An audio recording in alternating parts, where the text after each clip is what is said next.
Are you ready to unleash your inner badass, take charge of your service based business, and conquer personal growth? Look no further than the Badass Inner Circle, the exclusive, close knit community for service based women entrepreneurs who are authentic AF and unapologetic about it. Enrollment begins on February 1st, 2024. Be sure to click the link in the show notes to join the wait list.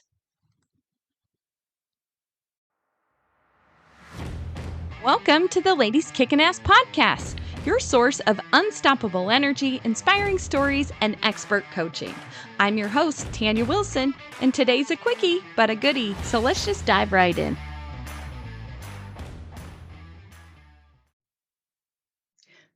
Hello, my fellow badass ladies. Welcome to Ladies Kickin' Ass. It is Wednesday, so today we're going to give you a couple of tips and just check in with you and see how the hell you're doing this week. What I want to talk to you about today is pushing through the quit zone. What the hell does that mean? I was listening to the Daily Fire on Growth Day with Brendan Burchard's personal development app today. And first of all, if you don't have that, you should get it because it's life-changing. There is a link in the show notes if you want to check it out. But it's a quick little, the Daily Fire is a quick little just topic or thought for the day to kind of think about. And it's all revolves around personal development. Okay. And he was talking about pushing through the quit zone. Like, how many of you know that they say it takes 21 days to build a habit? Well, we're on January 24th. Many of you set some New Year's goals, call them resolutions, call them things that you're going to better yourself on, or just overall values or goals that you want to work on to become a better person in 2024. Many of us might be hitting a point in those goals that we set on January 1 where we're like, this isn't working for me. Or, this is too hard. Or, this isn't what I thought it was going to be. Or, I'm not sure I can do this. Am I worthy of having that? I challenge you today to think about that a little bit differently. You have to push through that quitting zone. How many times do you think people that are really, really great at things in life, let's say the Michael Phelps, the Michael Jordans, the, Jeff Bezos when he's making Amazon, Sarah Blakely when she was making Spanx, how many times do you think that they hit their head against the wall? And then if they would have fallen down and just said, fuck it, I don't want to do it anymore. How would our lives be so different? How many times have you met somebody and they thank you for what you've been doing? They thank you for showing up. And all the times that you look back at that and you're like, I was going to quit. We don't want to quit. Don't quit on yourself, babe. Don't you dare quit on yourself. Those goals or those resolutions that you set at the beginning of the year meant something to you for a reason.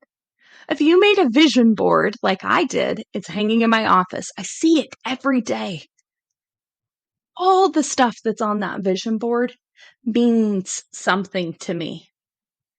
There's a reason why it was on my heart to put it out there. There's a reason it was on your heart to write it in a journal, to put it on a Post-it note, to make a vision board. It was on your heart. Why?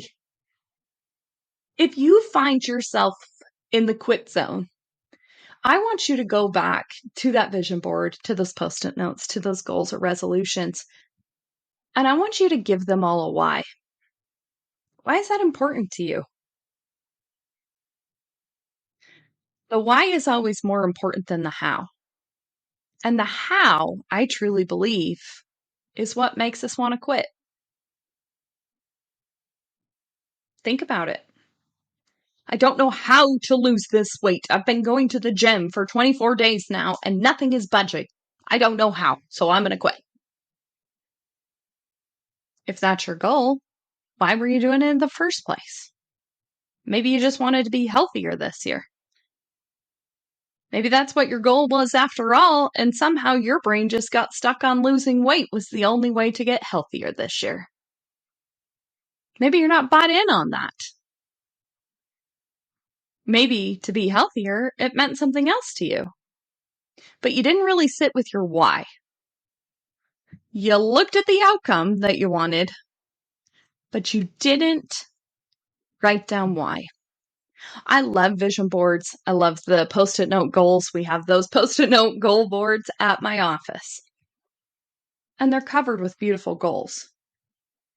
But my next question at our next meeting is going to be, tell me why each one of these matters to you. Because that why will push you through the quit zone. It really will. If your why is not strong enough, the how doesn't really friggin' matter. It really doesn't.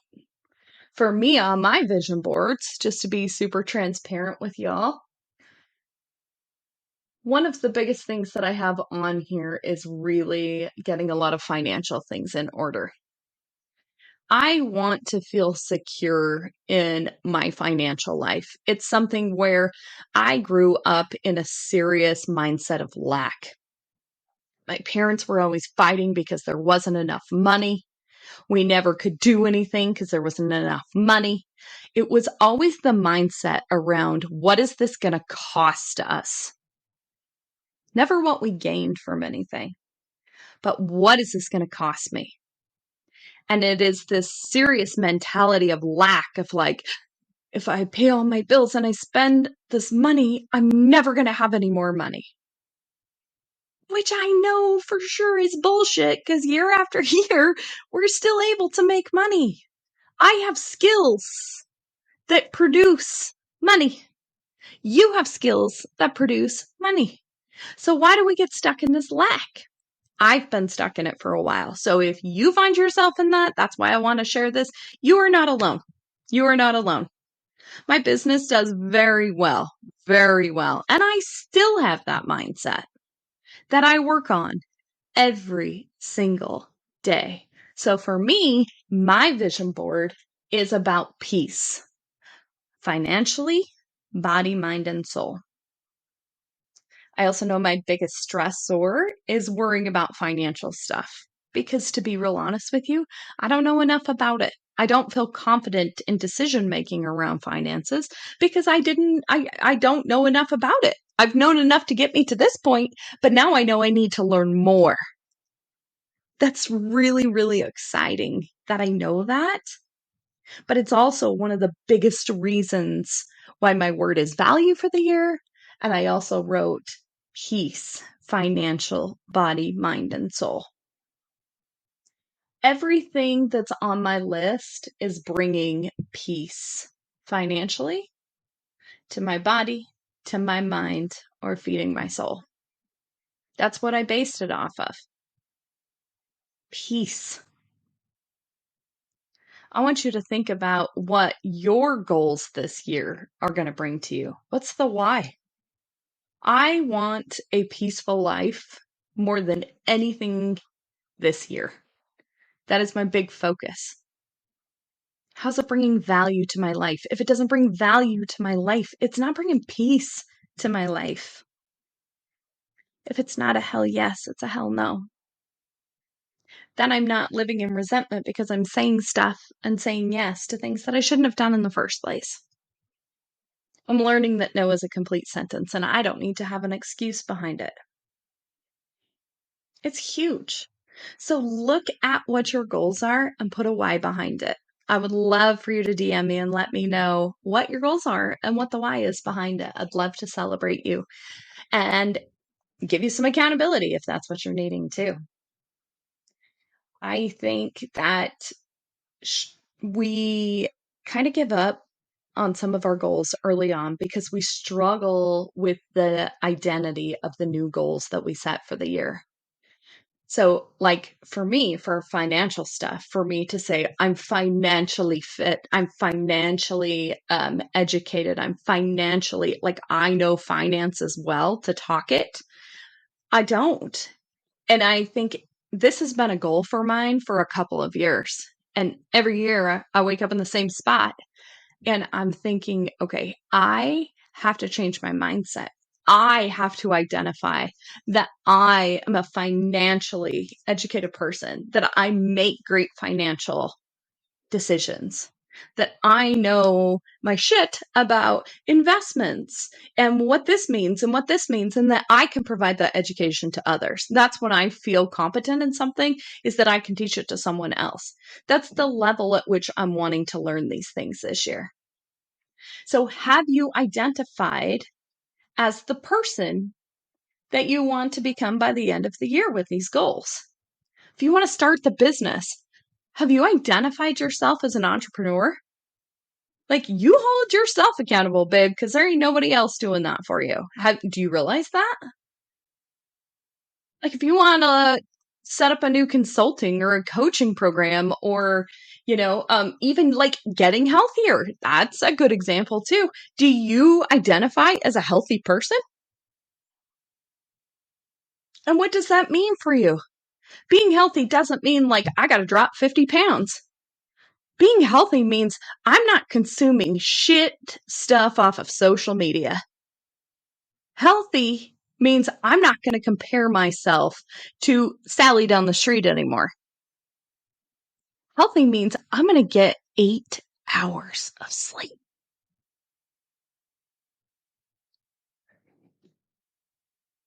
Healthy means I'm going to feed my mind and my body every day by honoring them with reading and movement. It can mean so many different things, but we have to define what that means for us. And we have to start identifying with that as if that shit's already done. I already built the business. I already built this. We already have the badass inner circle, and it is amazing. And there's hundreds of women in here, and we're all supporting each other through our service businesses. We're working mom entrepreneurs, and we are badasses. We talk about hard shit, and that's what gets us to the next level. And you know what? I know I can be my real authentic self because all the other ladies in this group are doing the same thing. Talk it. Talk it out loud. There is beautiful things that result from talking stuff out loud. Build some incantations around this stuff. Tony Robbins talks about this all the time. That's how Tony Robbins became Tony Robbins. Incantations. He talks about it all the time. Talk to yourself as if that shit is already done. I'd love to hear your incantations. If you want to share them with us, I'd love to hear what you come up with. Are you the entrepreneur? Are you the healthy person? Are you out there kicking ass? Are you a badass? What's your plans to show up that way? Just a couple of little tips I would love to throw in here on top of that is that you make sure each one of your goals is something that you can measure. So, for example, what does get healthier mean to you? No more soda? Only 2 beers a week? Maybe only 1 tablespoon of coffee creamer instead of 5 every time you go to the coffee pot? Maybe talking to myself a little bit there. Whatever it is, make it measurable. Then you can see what you're achieving. If you just say, I want to get healthier, the hell does that even mean? Your interpretation of that may be completely different than somebody else's. Plus, if you can't measure it, how do you know that you're doing the things that are moving the needle? Find a way to measure your goals. So go back through them, look at that. Is this measurable? If it is, write down how you're going to measure it. I think the more we dive into our goals instead of just pasting a pretty picture on a vision board, the more real they become, the more we believe we can do them. I say break it down and put timestamps on your goals. If your original goal was to be healthier in 2024, great. How are you measuring that? And what are you specifically working on each month to make an overall healthier you by the end of December? Maybe this month you cut out the booze. I know dry January is a big thing for people. I have friends that are doing it. I did it last year. Maybe you cut out the booze for January. See how you feel. Next month, maybe try no soda or no sugar added drinks. Maybe in March, you start incorporating going to the gym 3 days a week for 45 minutes. I'm now measuring, I'm going 3 days a week for 45 minutes. That's pretty measurable, right? Although these seem so insignificant and so simple, you don't realize the impact until you see the compounded effect in December. It's something you can look at and say, wow, the needle is moving, because these are 12 new habits I've established to become healthier by the end of the year. You keep stacking that shit on top of each other one year after another, you'll be an entirely new person. It's pretty incredible what we're capable of. Another tip would be to calendar time to work on each specific goal and get very granular about what you're doing in that time block that you've scheduled. What will you work on for that hour that you've calendared in build my new website? What are you going to do? You're going to build a mainframe? You're going to build a landing page? You're going to build a About Us page? You're going to build the home page? What are you going to build? If I'm scheduling an hour to do this, and be realistic about your time. If you know this task is going to take 3 hours, schedule 3 hours. Don't pretend like you're going to build a whole homepage of which you've written no content for and don't know what pictures you're going to use in an hour. Because I know all you high-achieving women are going to spend half of your time in Canva trying to fix your pictures and make sure that your graphics are pretty before you publish the damn thing anyways. So give yourself the time you need to get it done. Maybe you've only got an hour, but it's a 3-hour project. Set it up for 3 days that week for 1 hour at a time.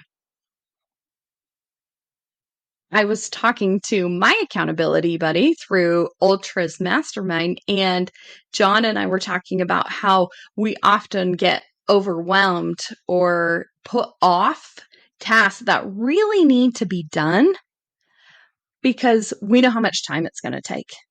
And, shit, we don't have 8 hours to dedicate to this, so we'll do it later. We'll do it later. That cute quit. I don't have time. I don't have a whole day to do it. But if I broke that down for an hour for 8 days, the same shit's getting done. It's pretty awesome. So figure out how long it's going to take you. Figure out exactly what you're going to do in that hour that you have scheduled it. And then once that section is completed, then you start scheduling something else.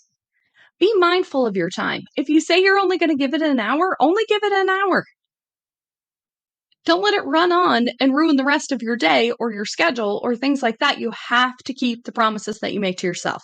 And a calendar, to me, is full of promises that you're making to yourself.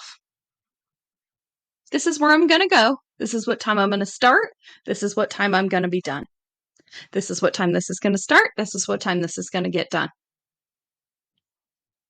Keep the dates in your calendar. It builds confidence, which builds momentum, which builds motivation, which builds a business or a beautiful lifestyle. And the last thing that I will leave with you is, how do you want to feel on December 31st, 2024? When you look at that Post-it note board or that beautiful vision board that you've made, and you can see that because you spent the time breaking things down and making them tangible and actually spending the time to do them, you've accomplished so much that you feel like a better person. I'm not going to say a new person because I don't want you to be a new person. I want you to be you. But you feel better because you knew that these things on your board meant something to you. And if you want to start building some serious credibility with yourself, keep the promises that you make to yourself. Keep those goals going. Check in with them monthly. Put them on a calendar. Have an accountability buddy if you need to. That is what Badass Inner Circle is all about. And we are signing up right now on the wait list for the Badass Inner Circle community. It is the ladies kicking ass community of badass women that are doing life and business together. And I would love to invite you if you identify as a badass, or maybe you're not quite there yet and you need some badasses to lift you up, to definitely click on the link in the show notes and join the wait list so we can send out all the information on February 1st about what this amazing community is going to look like. It is something that you don't want to miss. It is going to be absolute fire. I'm so excited. Anybody that knows me knows that I'm so full of energy all of the time. And I can't wait to bring that energy to that community and help you ladies understand that you are a badass. You're a badass mom. You're a badass business lady. You're a badass partner. You're a badass friend.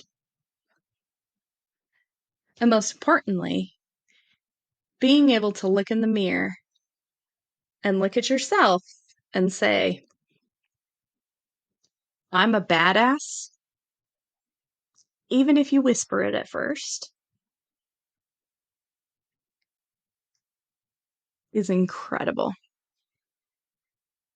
Every woman has a badass in her soul. I truly believe it.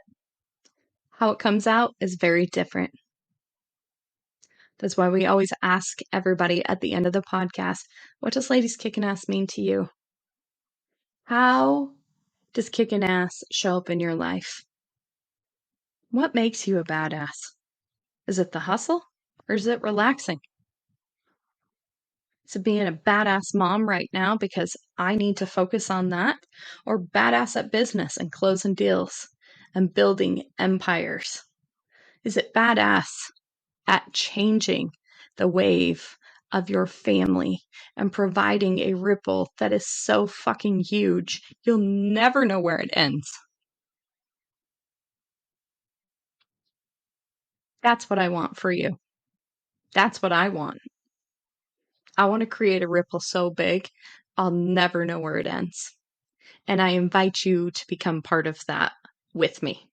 So definitely check out the link for the Badass Inner Circle in the show notes. I welcome you wholeheartedly to the community, and I cannot wait to explore that more with you. But again, don't get stuck in the quit zone. Push through the quit zone. And if you need someone to do it with, you've found the right home. Have a great rest of your week, ladies. Can't wait to chat with you again.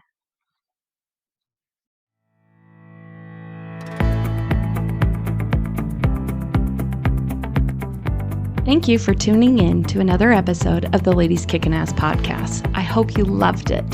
Hey, if you got a lot out of today's show and you think a friend of yours may love it too, please do me a really quick favor. Screenshot the episode, post it, tag us at Ladies Kickin' Ass, or share the link to the episode. I'm here to help and support as many ladies as I can, and your generosity in sharing the show means the world to me. Don't forget, hit subscribe to be notified of all newly released episodes, and leaving the show a 5-star review is the ultimate expression of love for our team. If you're interested in becoming a guest on the podcast, I would so love to hear from you. Shoot me a DM on Instagram or Facebook and we'll chat further. Thank you for being part of our tribe, and until next time, go kick some ass, lady.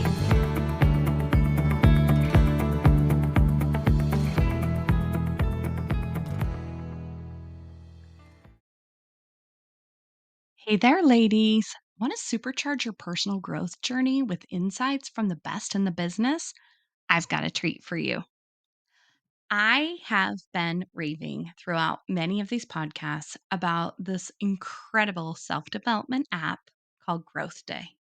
Imagine learning from industry powerhouses like Mel Robbins, Ed Milet, my girl Lori Harder, Brendon Burchard, Mel Abraham, Lisa Bilyeu.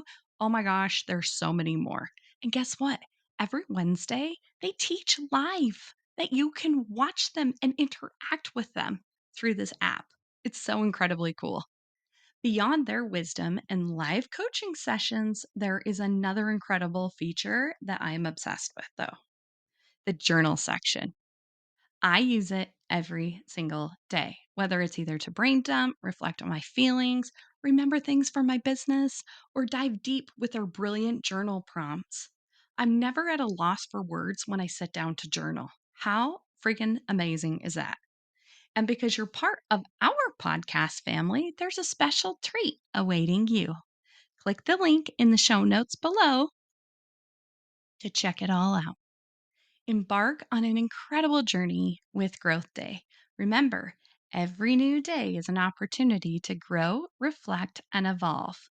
And that is what we do as ladies who are kicking ass.